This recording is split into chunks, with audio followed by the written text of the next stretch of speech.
to make them see what you see and to be persistent. And it's okay to be scared. I didn't know what the hell I was doing when I started in sales. I started in Midtown Manhattan. I was thrown out of every single building between 44th Street and 23rd Street, from 10th Avenue to 5th Avenue. I was thrown out of every building. I used to go door to door doing commercial leasing. I had no idea what I was doing. I was terrified. But you got to fall down in life to make it. Every time I got thrown out, I got smarter and quicker for the life. I said, I better start getting funnier.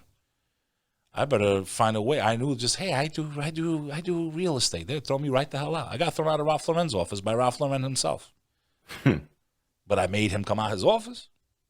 And then I realized, hey, what I said didn't work with him. So when I go to Calvin Klein's office, let me try saying it this way. So you have to go through that process of pain and falling down and not knowing what you're doing, but you need to be brave enough to know that eventually something great's going to come out of that, that nothing is a lost life. As much as I hated so many jobs in my life, and that's what I'm saying, it's 2023, it's a new year. You might be working in a bank. I worked in banks. I hated it. I valeted cars. I pitched stock over a phone. They didn't even let me sit down in a chair because I was a new recruit. I've done it all. And as much as I hated those jobs at that time, I used to sit in the bank there miserable, just daydreaming what it would be like to just take the bag when they come, like, just bored out of my mind. I couldn't wait to get the hell out of there. Making nothing, making $30,000 a year. And my father's like, don't quit. I said, nah, this ain't it, man. This ain't it. No, you stay, you'll move up, you'll make $100,000.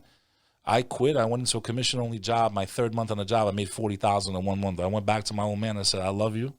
Don't ever fucking tell me what to do again. If I listened to you, it took me a whole year to get, 90% of this. And I made more money I ever made in my life. And then the epiphany for me is that when I finally did get to these levels that I dreamed of, that I wasn't happy.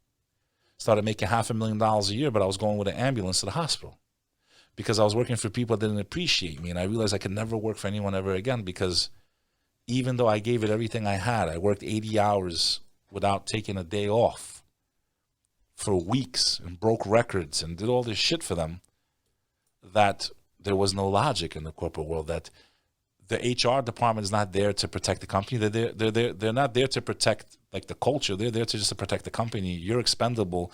Doesn't matter how great you are. Doesn't matter how much you gave. And I gave everything to that company. And I won't mention it by name. One of the biggest hospitality companies in the world. But the most liberating in my moment when I realized if I could make them 120 mil, I can't make myself one. I walked in and I said, you know something, sweetheart? Yeah. Fuck you. Fuck this job. I'm done. You guys are clowns. Mic drop. I walked right the fuck out the building. I struggled. It was the best thing I ever did. You don't think I was scared? My family's telling me, you fucking idiot. You fucking moron. My wife, you fucking idiot. Why would you do that? We had an amazing life.